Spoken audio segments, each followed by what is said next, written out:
My name is Christina Sambor, and I'm the coordinator of FUSE, which is a Force to End Sexual Exploitation in North Dakota. FUSE is building out the statewide coalition against human trafficking.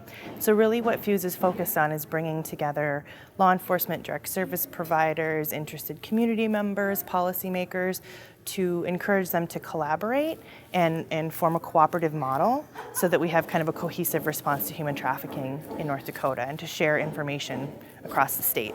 I think the thing that we all have to keep in mind is that there's no question how prevalent the commercial sex industry is in North Dakota, and you have to take a digital step onto Backpage.com for 5 minutes and you'll see the amount of commercial sexual exploitation that's going on.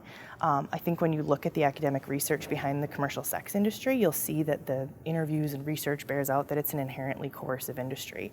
So when you're talking about looking at the proliferation of commercial sex in North Dakota, as it's very apparent on things like Backpage and through, when you're looking at stings and the amount of interest, and then knowing that, 90 to 95% of survivors that are interviewed say they would have gotten out of the commercial sex industry if they felt like they had another viable option or they felt like they were free to do so. We're no different. North Dakota is no different than anywhere else, and the numbers speak for themselves. And so I think that we're working together to do a better job identifying and investigating victims, and I think that those concrete numbers will follow. But I think at this point, and that's really part of the purpose of the collaborative, is to work together to better identify victims, better investigate, and then collect data so that we have our own data.